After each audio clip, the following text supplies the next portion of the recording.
आज माणसं जेवढे दुसऱ्याच्या सुखानं दुःखी आहे तेवढे स्वतःच्या दुःखानं अजिबात नाही. लक्ष देऊन कीर्तन आहे का दादा?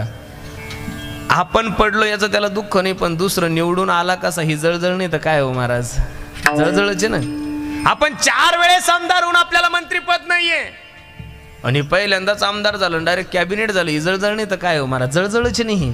प्रत्येक क्षेत्रामध्ये जळजळणाऱ्या लोकांची संख्या आहेच दादा. आपल्याला कीर्तनाच्या तारखेने याचं त्याला दुःख नाही, पण दुसरं दिवसातून 2-2 करतं कसं, ही मोठी खाजच आहे ना महाराज, जळजळ नाही तर काय. प्रत्येक क्षेत्रामध्ये तुम्ही असं नका समजू तुमच्या क्षेत्रामध्ये, आमच्या क्षेत्रामध्ये ऊत आला या लोकांचा, ताण नका घेऊ. प्रत्येक क्षेत्रामध्ये माणूस जळजळ करतोय, पण जळजळणाऱ्या लोकांचा विचार करायचा नाही. दुसरा वर्ग आहे हळहळणारा. आज प्रत्येक व्यक्ती प्रत्येकाच्या दुःखानं दुःखी महाराज. कोई तन दुखी, कोई मन दुखी, कोई धन बिन रहत उदास, थोडे थोडे सब दुखी सुखी राम के दास. जगामध्ये सगळे माणसं प्रत्येकाच्या दुःखाचं कारण भिन्न भिन्न असेल, पण प्रत्येक व्यक्तीला कोणतं ना कोणतं दुःख निश्चित आहे महाराज. कोई तन दुखी, शरीरानं दुखी. अब्जावधी रुपयाची प्रॉपर्टी काही काही लोक आहे कड, पण शारीरिक सुख थोडंही नाही महाराज. आपण एखाद्याच्या घरी जेवायला जावं, आपल्या ताटात 10-10 पदार्थ असतात आणि त्या बिचाऱ्याच्या ताटामध्ये 2च पदार्थ असतात, ज्वारीची भाकर आणि मुंगाची डाळ. त्याला मीठही नसतं, ते नुसतं टुळू टुळू टुळू टुळू गुलाबजामकडं पाहिल, बासुंदीकडं पाहिल. आपण म्हणावं घ्या ना, ते म्हणतं छे छे जमत नाही, कारण एवढं खाल्लेलं असतं की गोळी घेतल्याशिवाय त्याला दुसरं काहीच खाता येत नाही. म्हणून पैसा जरी असला तर शारीरिक सुख नाहीये. कोई तन दुखी, कोई मन दुखी. काही मनानं दुखी दादा आणि काही लोक धनानं दुःखी. जगातला प्रत्येक मनुष्य आपल्या दुःखानं दुःखी. म्हणून जळजळणाऱ्याचाही विचार करायचा नाही, हळहळणाऱ्याचाही विचार करायचा नाही. तिसरा जो वर्ग आहे तो तळमळणारा. या तळमळणाऱ्या वर्गामध्ये बहुतांश जिज्ञासू साधक मोडला जातो. महाराज सांगतात त्या साधकाच्या अंतःकरणामध्ये फक्त भगवंताच्या भेटीची अपेक्षा. काय गोड नाटाच्या अभंगामध्ये तुकोबराय वर्णन करतात ऐका. काय मी उद्धार पावेना,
जिज्ञासूच्या अंतःकरणामध्ये फक्त भगवंताच्या भेटीची अपेक्षा, भगवंताच्या भेटीची तळमळ आहे. अभंग हायच आहे, फक्त प्रमाण शेवटचं. ऐसी चिंता करी सदा सर्व काळ, रात्रंदिवस ह्याची तळमळ.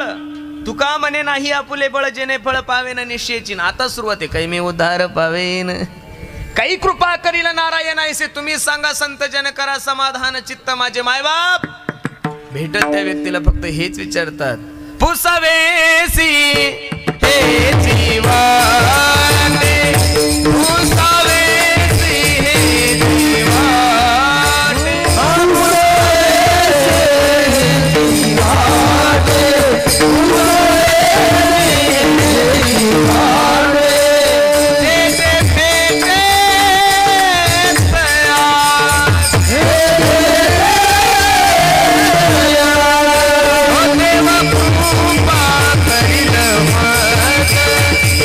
काय लाजला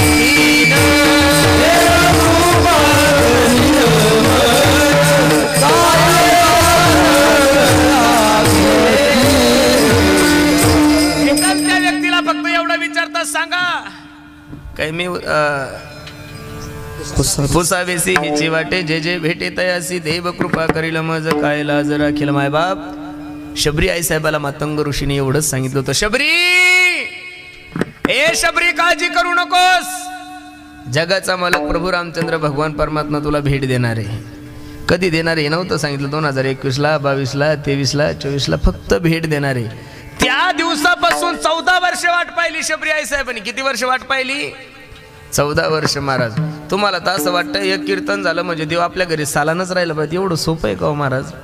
परमार्थ म्हणजे आपण लोकांनी काय समजलंय की एखादा दुकानातला भाजीपाला नाहीये महाराज. परमार्थ म्हणजे अरे साधी 25 वर्षाची एखादी नोकरी जर सरकार आपल्याला देत असेल, पोलिसाची नोकरी घ्या, माणूस छातीत आला पाहिजे, उंचीत आला पाहिजे, रनिंगमध्ये आला पाहिजे, लांब उडीमध्ये आला पाहिजे, उंच उडीमध्ये आला पाहिजे, तो लेखीमध्ये आला पाहिजे, प्रॅक्टिकलीमध्ये आला पाहिजे, मेडिकलमध्ये आला पाहिजे. 25,000 रुपयाची नोकरी सरकार देतात. आपल्या जीवनात 25 वर्ष अभ्यास करावा लागतो. त्यावेळेस महाराज 25,000ची नोकरी आपल्याला मिळते. मग का हो महाराज, 25,000च्या नोकरीसाठी जर तुम्हाला एवढे कष्ट घ्यावं लागतो तर जगाचा मालक प्राप्त करण्यासाठी कमीत कमी जीवनातले 10 वर्ष नको का? एवढं सोपं नाही ना हो दादा परमार्थ. आज आपापल्या ॲडजस्टनुसार परमार्थाची व्याख्या प्रत्येकानं ठरवून घेतलेली. माझी विनंती दादा, तुमच्या ॲडजस्टनुसार परमार्थ नका करू. मी तुम्हाला नेहमी सांगत असतो, लक्ष देऊन ऐका. आज जर माणूस मारुती रायाच्या मंदिरामध्ये दर्शनासाठी गेला ना, हे तुमच्याही जीवनातलं उदाहरण आहे, माझ्याही जीवनातलं उदाहरण आहे. लक्ष देऊन ऐका फक्त. मारुती रायाच्या मंदिरामध्ये माणूस नारळ फोडण्यासाठी गेला आणि ते नारळ जर एकदम कवळलंच निघलं ना, ते एवढाही तुकडा ठेवत नाही आपण मारुती रायाला. इतका बारीक, अरे त्या बिचाऱ्याच्या दाढीतही बसत नाही एवढा बारीक तुकडा असतो. आणि तेच नारळ खवट निघू द्या, लोक सहज म्हणतात पावलं देवाला. ही पद्धत आहे परमार्थाची. म्हणजे चांगलं तुमच्या बापाला आणि खवट देवाच्या बापाला, ही परमार्थाची पद्धत नाहीये दादा. माझ्या आई बहिणी एवढ्या कीर्तनाला आलेल्या आहे. एखाद्या मायमाऊलीने तर हात वरून करून सांगा, महाराज मी दररोज पांडुरंगाला 1 ग्लास भर दूध देते, मी कीर्तन सोडून तुमचं दर्शन घ्यायला. पण मला माहिती तर कोणतीही मायमाऊली अशी नाही की ती दररोज ग्लास भर दूध देत असेल. पण तेच दूध जर माझ्या मायमाऊलीने चुलीवर ठेवलं आणि गॅसवर ठेवलं आणि उतू गेलं ना, तर माझ्या मायमाऊली म्हणतं बाई कृष्णार्पण. हा म्हणजे वाया गेलं की देवाला चांगलं तुमच्या बापाला. ही पद्धत नाही हो दादा. तुम्हाला पटता तसा परमार्थ नका करत जाऊ तुम्ही.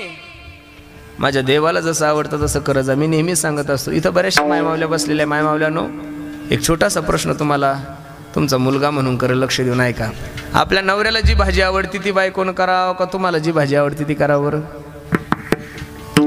भाज्या करताना तुम्ही का नवरे करतात? म्हणजे नेमकं सांगत जा गड्या, बोला, लाजू नका. तुमच्या नवऱ्याला जी भाजी आवडती ती तुम्ही करावं का तुम्हाला जी भाजी आवडती ती करावं? सिंपल आहे. नवऱ्याला जी भाजी आवडती ती बायकोनं. आता नवऱ्याला जर शेवग्याच्या शेंगा आवडत असेल आणि बायकोने चांगलं सुंदर शेंगदाणे वगैरे टाकून कुटून वगैरे जर शेवग्याच्या शेंगा केल्या, नवरा दुपारच्या सुट्टी जेवायला बसला, 4-5 जणांना लोकांना सांगतो, अरे दररोजच्या 2 चपात्या खातो राव, आज 4 चपात्या खाल्ल्या, माझ्या बायकोनं माझ्या आवडीची काय केली? मग सिंपल व्यवहार आहे दादा. तुमच्या नवऱ्याच्या आवडती भाजी जर तुम्ही केली तर नवरा तुमच्यावर प्रसन्न होतो. माझ्या देवाला आवडेल तसा परमार्थ तुम्ही आम्ही लोकांनी केला तर का देव तुमच्यावर माझ्यावर प्रसन्न होणार नाही? नक्कीच होईल ना दादा. म्हणून महाराज सांगतात, तुम्हाला आवडतं तसं नाही. आवडे देवासी तो हरिका प्रकार, नामाचा उच्चार रात्रंदिवस, नामाचा उच्चार रात्रंदिवस, नामाचा उच्चार रात्रंदिवस.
माझ्या देवाला जसं आवडतं तसं वागलं पाहिजे. म्हणून खरं सांगू का दादा, त्या साधकाच्या अंतकरणामध्ये त्या जिज्ञासूच्या अंतकरणामध्ये फक्त भगवंताच्या भेटीची अपेक्षा असते, बाकी काही अपेक्षा नसती. हनुमंतराय ज्यावेळेस सीता शोधण्यासाठी लंकेमध्ये जातात, हनुमंतरायाची आणि सीताची भेट होती, त्यावेळेस सीताई साहेबाच्या डोळ्याला धारा लागतात आणि सीताई साहेब मारुतीरायाला सांगतात, भगवंता ए बजरंगबली, कधी भेटेल रघुपती,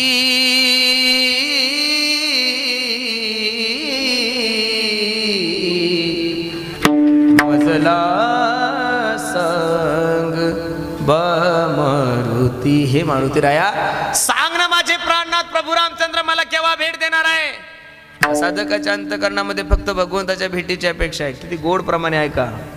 भेटी लागी पंढरीनाथा, भेटी लागी पंढरीनाथा,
फक्त भगवंताच्या भेटीची अपेक्षा आहे. भेटी लागी पंढरीनाथा, जीवा लागली तळमळ व्यथा.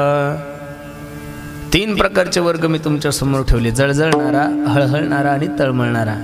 चौथा जो वर्ग आहे तो कळवळणारा आहे. काय आहे त्या कळवळणाऱ्या वर्गाची व्याख्या?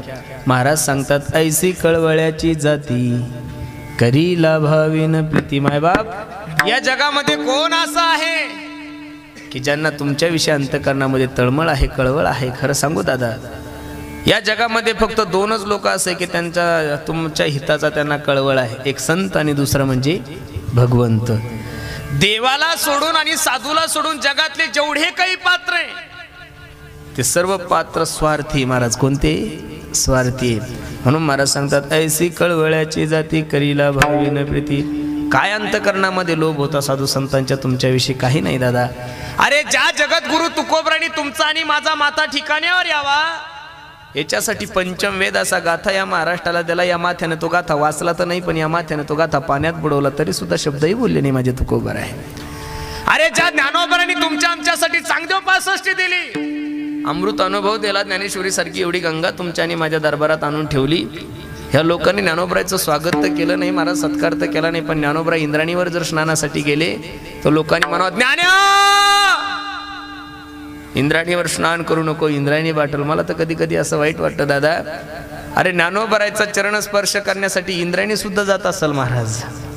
तीर्थाला सुद्धा पवित्रपणे साधूमुळे येतंय, आणि एका साधूने इंद्राणीचं स्नान केल्यानंतर इंद्रायणी बाटल असं लोक म्हणणार होते. म्हणजे जगामध्ये एवढा त्रास देऊन सुद्धा किंबहुना सर्व सुखी नाही महाराज. जगद्गुरु तुकोबरांनी तुम्हाला आणि मला श्राप दिला नाही, आणि ज्ञानोबराने सुद्धा श्राप दिला नाही. साधूला सोडून आणि भगवंताला सोडून जगातले जेवढे काही पात्र आहेत तेवढे सगळे स्वार्थी महाराज. तुम्ही म्हणसाल प्रमाण, हो पहिलं आपण पात्र घेऊ मायबाप, बरोबर आहे का नाही. सगळं जग सांगतं की मायबाप आपल्यावर खूप प्रेम करतात, ठीक आहे, मीही सांगतोय, दररोज तेच सांगतोय.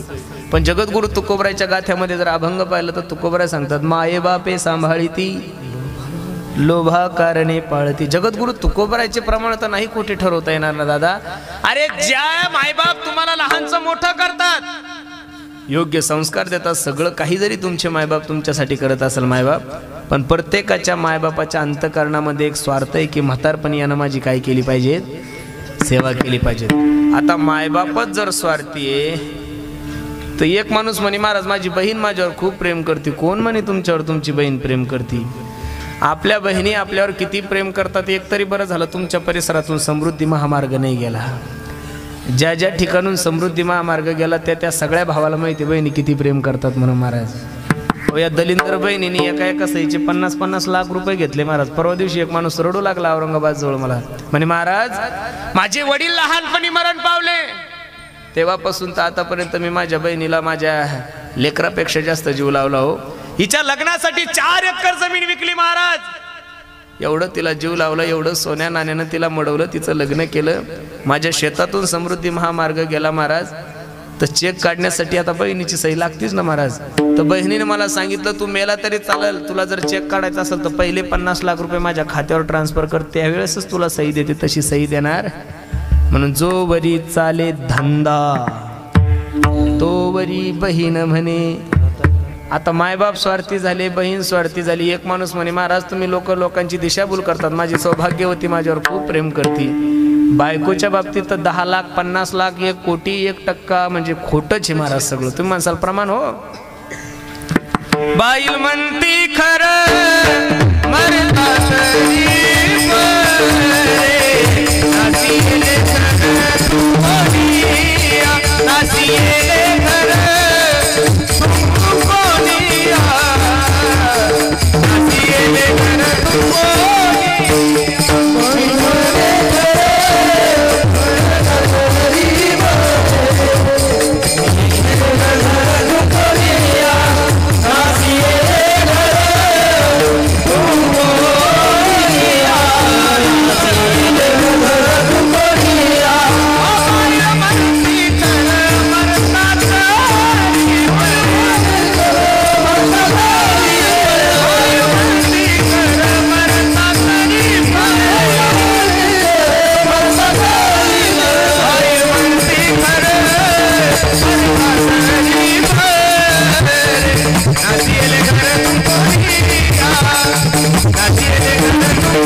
म्हणजे गाढव.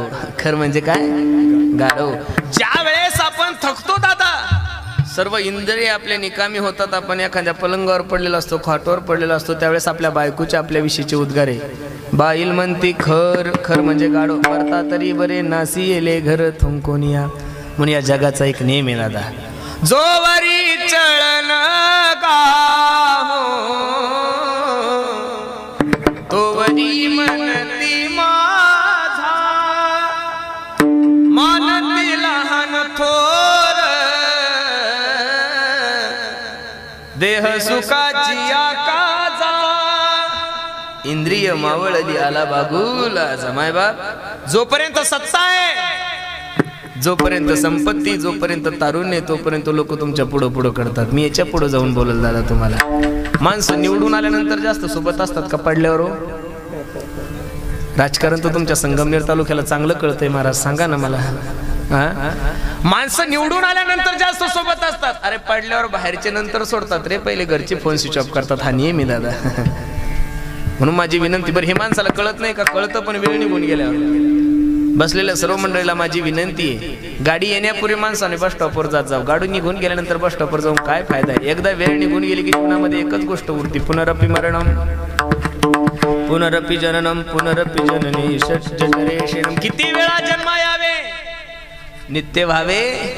आंधळेच्या हातात कावळा सापडावा तसा नरदे सापडलाय ना दादा. मग माझी विनंती तुम्हाला, सावध व्हा.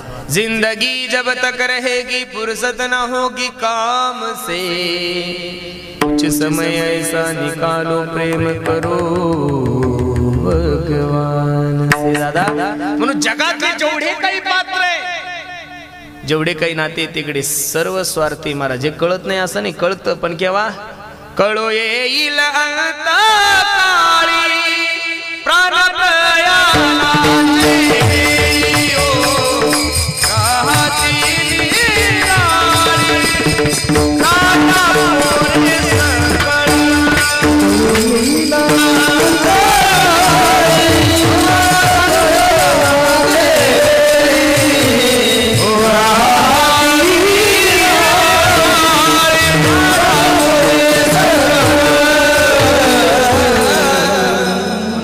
सगळे लोक स्वार्थी. ऐसी कळवळ्याची जाती करीला भाविना प्रीती. पण कोण आहे ती? महाराज सांगतात, लेकुराचे हित वाहे माऊलीचे चित्त. जगद्गुरु तुकोबराने माऊली हा शब्द वापरलाय आणि लेकरू हा शब्द वापरलाय. लक्ष देऊन ऐका दादा. आई जशी आपल्या मुलाच्या हितासाठी रात्रंदिवस झुरत असते, आई जशी आपल्या मुलाच्या हिताच्यासाठी रात्रंदिवस प्रयत्न करत असते, तसं साधू संत सुद्धा तुमच्या आणि माझ्या हितासाठीच झटतात ना दादा. आणि खरं सांगू का, मायबापापेक्षा साधू संतांचे उपकार जास्त सांगितलेले. केले उपकार सांगू मी काय, बाप न करी ऐसी माय. केले उपकार सांगू मी, पण ते करतात काय महाराज? मज निरंतर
जगद्गुरु तुकोबराने माऊली हा शब्द वापरला आणि लेकरू हा शब्द वापरला. आई आपल्या मुलाचा हिताचा किती विचार करते. खूप गोड उदाहरण तुम्हाला सर्व मायबापासमोर ठेवतो. एका माय माऊलीचं लग्न झालं दादा. लक्ष देऊन कीर्तन ऐका.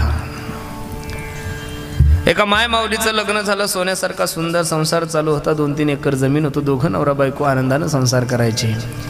2 वर्ष ओलांडल्यानंतर त्यांना सोन्यासारखं एक अपत्य झालं. एक सुंदर असा मुलगा झाला. आणि मुलगा झाल्याबरोबर 3ऱ्या-4थ्या दिवशी मुलगा, तो व्यक्ती 2 व्हीलरवर जात असताना एका ट्रकने त्याला उडवून दिला आणि त्याचा अपघात झाला. मरण पावलाय तो. ज्यावेळेस त्या पत्नीला कळालं की आपले पती मरण पावले, तिला एवढं दुःख झालंय महाराज. एका डोळ्यामधून आनंद अश्रू आहे आणि दुसऱ्या डोळ्यामधून दुःखाचे अश्रू. ती विचार करते, देवा काय तुझा दरबार आहे रे, काही कळत नाही. 2 वर्ष मला लेकरूच झालं नाही. सोन्यासारखं एक लेकरू झालं आणि लेकरू झाल्याबरोबर तू माझ्या कुंकवाचा धनी मला सोडू घेऊन गेला दादा. पण पत्नीने विचार केला, आपण जर रडत बसाव, दुःख करत बसाव, तर या 3 दिवसाच्या मुलाचा काय दोष आहे. म्हणून तिनं सगळं दुःख गिळलं आणि त्या मुलाचं संगोपन करू लागली. बघता बघता पोरगं मोठं झालं. पोरगं खूप शाळेत हुशार होतं दादा. लक्ष देऊन ऐका. लहानपणापासून मुलाला सॉफ्टवेअर इंजिनियर होण्याची इच्छा होती. आईनं तसे प्रयत्नही केले महाराज. शाळेची फी भरण्यासाठी पैसा कमी पडू लागला म्हणून आईनं त्याची जेवढी काही जमीन होती 5 एकर ती जमीनही विकून टाकली. तरी सुद्धा पैसा पुरत नव्हता. अंगावरचे नवऱ्याच्या कालीन जेवढे दागिने होते तेवढे दागिने विकले. शेवटी एवढं सर्व करून सुद्धा पैसा कमी पडू लागला. आई लोकांच्या घरी धुणं भांडे करू लागली आणि त्याचं संगोपन करू लागली. एवढा सुंदर सांभाळ केला महाराज. त्या मायमाऊलीने कधी अंगावर नवी साडी नाही घातली, पण मुलाला कधीच जुन्या ड्रेसवर पाठवलं नाही. बघता बघता मुलगा सॉफ्टवेअर इंजिनियर झाला. मुलाने फोन केला, आई ए आई ऐकलंस का ग? आईनं सांगितलं, काय रे सोन्या? आई मी तुझ्या आशीर्वादाने आज सॉफ्टवेअर इंजिनियर झालो ग. आज तुझा वनवास संपला माय, काळजी करू नको. याच्यानंतर मी काम करायचं आणि तू बसून राहायचं. मला माहिती आहे आई, तू शिळी भाकर खाऊन झोपली, पण मला कधीच तू शिळा डबा शाळेत जायला दिला नाही. तू फाटकी साडी घालून राहिली, पण मला कधीच शाळेत जाताना तू फाटक्या कपड्यावर पाठवलं नाही. आई आता मी काम करणार आणि तू आराम करायचं. ज्या कॉलेजमध्ये मुलगा शिकत होता त्याच कॉलेजमध्ये त्यांच्या नातेवाईकाची एक मुलगी होती, ती सॉफ्टवेअर इंजिनियर झाली होती. मुलाने आईला सांगितलं, आई ही मुलगी मला खूप पसंत आहे. आईने त्याच्या घरी सोयरिकीची बातचीत केली. दोघांच्या साक्षीनं लग्न झालं आणि मुंबईसारख्या ठिकाणी दोघं राहू लागले. तिलाही 80,000 रुपये पगार होता आणि यालाही 80,000 रुपये पगार होता.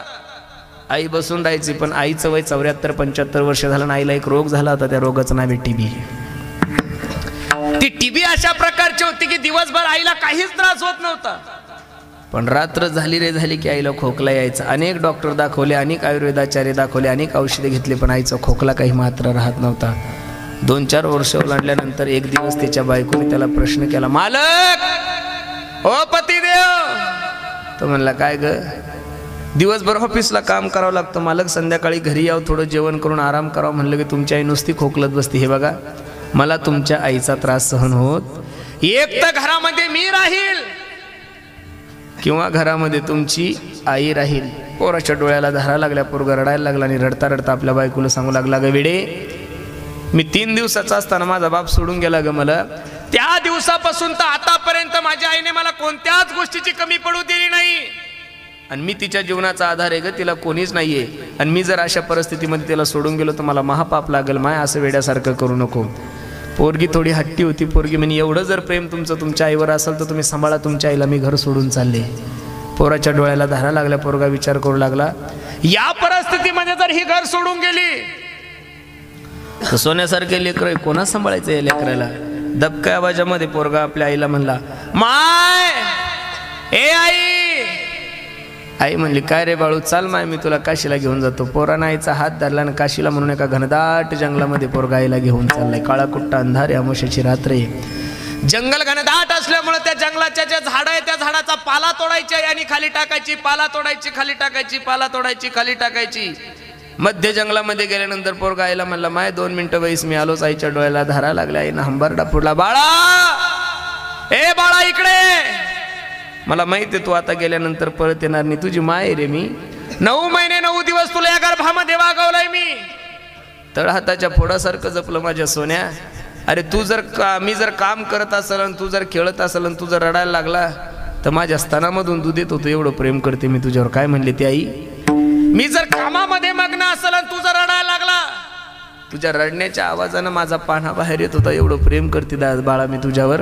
आणि तुझ्या मनात आलेले वाईट विचार मला लक्षात येणार नाही का? काळजी करू नको, सुखानं घरी जा, आनंदानं संसार कर. सोन्यासारखी माझी सुनबाई आहे, नातू आहे. हे बघ बाळा, पण घरी जात असताना मी ज्या रस्त्याने पाला टाकलाय त्या पाल्यानं घरी जा, म्हणजे तुला योग्य रस्ता सापडेल.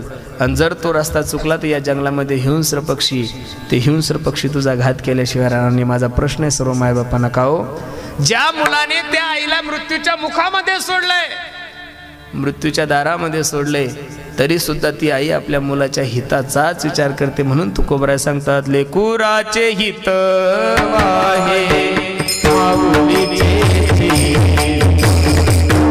वाहे माऊलीचे हित वाहे माऊली. लेकुराचे हित वाहे माऊलीचे माऊलीचे हित वाहे माऊलीचे लेकुराचे हित वाहे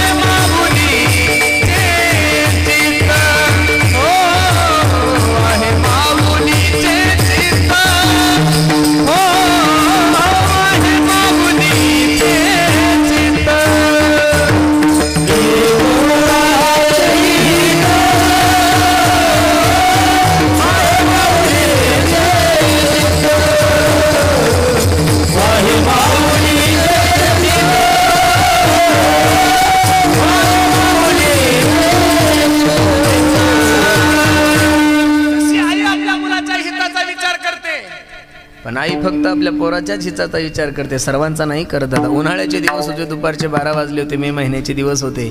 10-12 मुलं गल्लीत खेळत असताना आईने आपल्या लेकराला आवाज दिला, पप्पू ए पप्पू इकडे ये. पोरग तिथूनच म्हणतो, काय ग माय? अरे बाळा ऊन लागन तुला, किती ऊन तापताय, सावलीत ये ना, आजारी पडशील. मुलगा सांगतो, अगं आई माझे सर्व मित्र इथं खेळत आहे, मला कसं ऊन लागेल? त्यावेळेस आईच्या मुखातलं वाक्य खूप गोड आहे, अरे पप्पू त्यांना मरू दे तू सावली दे. काय म्हणते आई? त्यांना मरू दे तू आपुलियाचा कळवळा आणि बाळावरी नाही. आई जशी आपल्या मुलाच्या हिताचा विचार करते, तसे साधू संत तुमच्या आणि माझ्या हिताचा विचार करतात. बुडते हे जन न देखवे डोळा, येतो कळवळा म्हणून या जगाच्या कल्याणा संताच्या विभूती देह कष्ट. संत हृदय नवनीत समाना, संत हृदय नवनीत समान. दादा नवनीतासारखं मऊ माझ्या साधू संतांचा अंतर्गत, म्हणून महाराज सांगतात, लेकुराचे हित जाणे माऊलीचे चित्त, ऐसी कळवळ्याची जाती करीला बावी न प्रीती विठोबा.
सांगत असताना माझे तुकोबराय सांगतात, पोटी भारव आहे त्याची सर्वस्व हिस आहे, ऐसी कळवळ्याची जाती करीला भाविन प्रीती. मायबाप जगद्गुरु तुकोबरायांनी हे जेवढं काही वर्णन केलेलं आहे ते स्वतःच्या आई संबंधाने केलेलंच नाही. माझ्या ज्ञानोबरायदिक जेवढे काही साधू संत मंडळी त्यांच्यासाठी केलेले. जगद्गुरु तुकोबरायला ज्ञात होतं, साधू संतांनी जर माझा स्वीकार केला, साधू संतांनी जर माझ्या हाताला धरलं, तर निश्चित मला भगवंताची कृपा झाल्याशिवाय राहणार नाही. तुका म्हणे तुम्ही निरविल्यावरी मग मज हरी उपेक्षिना.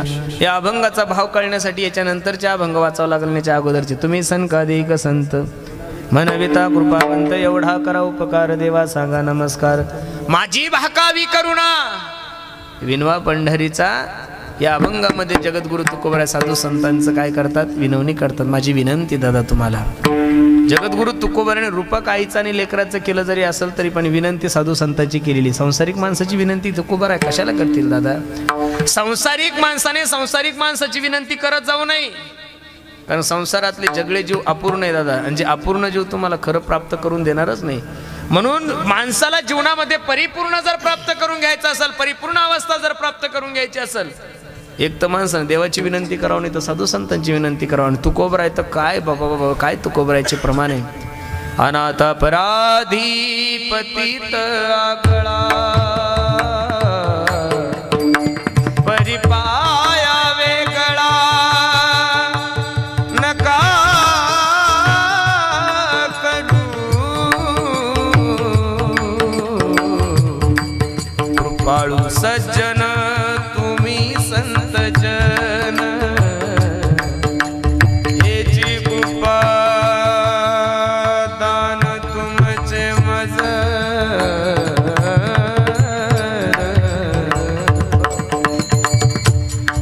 जगातले जेवढे काही गोष्टी आहे त्या सगळ्या स्वार्थी म्हणून बसलेल्या सर्व मंडळीला माझी विनंती, मायबाप, जगातलं चालतं बोलतं दैव तुमचे मायबाप आहे. दुसरा परमार्थ करण्याची गरजच नाही हो दादा माणसाला. या जगातलं चालतं बोलतं दैव तुमचे मायबाप आहे. नाही तुम्हाला पंढरपूरला जाता आलं तरी चालेल, नाही तुम्हाला काशीला जाता आलं तरी चालेल, पण या जगातले चालतं बोलतं देव मातरम पितरम चैवम प्रत्यक्ष साक्षात देवता भाव रामायणकार सांगतात, या जगातलं चालतं बोलतं दैव तुमचे मायबाप आहे. त्या मायबापाची जर सेवा केली तर दुसरा परमार्थ करण्याची गरज नाही. सकळ तीर्थाचे धुरे जे का माता पितरे. मग मायबाप, या जगातलं चालतं बोलतं दैवत जर आपले मायबाप असेल, त्या मायबापाची सेवा हीच खरी भगवंताची सेवा आहे. विठ्ठल विठ्ठल विठ्ठल.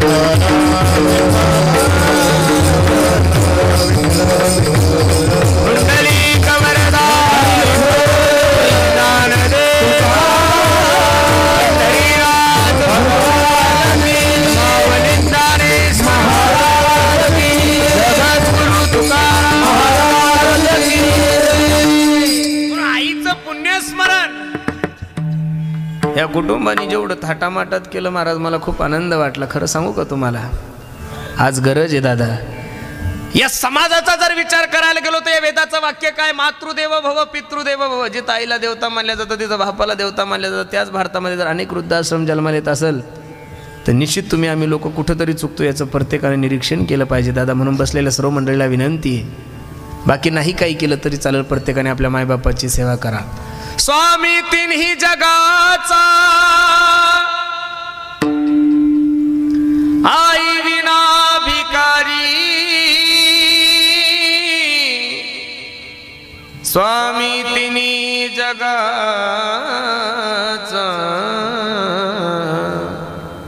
आई विना भिकारी. मायबाप, या जगातलं चालतं बोलतं दैव तुमचे मायबाप आहे. नाही काही तुम्हाला करता आलं तरी चालेल, पण प्रत्येकाने आपल्या मायबापाची सेवा करा. पैशानं सगळं मिळतो जगामध्ये. पैसों से खाना मिल सकता है लेकिन पैसों से कभी बाजार में भूख नहीं मिल सकती. पैसों से किताबें खरीद सकते हो लेकिन पैसों से कभी बाजार में ज्ञान नहीं खरीद सकते आप लोग. पैसों से अच्छा बिछाना मिल सकता है आप लोगों को, लेकिन पैसों से कभी बाजार में नींद नहीं खरीद सकते. उसी तरह पैसों से बहुत अच्छी बीवी आप लोगों को मिल सकती है, लेकिन पैसों से एक बात इस बाजार में नहीं मिलती, उसे माँ बाप कहते. म्हणून प्रत्येकाला माझी विनंती दादा, प्रत्येकाने आपल्या आई वडिलांची सेवा करा. ज्या दिवशी तुमच्या जीवनातली माय जाईल, ज्या दिवशी तुमच्या जीवनातला बाप जाईल, त्या दिवशी निश्चितच माणूस काय होतो, पोरका होतो. मी दररोज सांगतोय, आई वाचुनी पोरा वेगळी, नाती तुटली फार, आईचा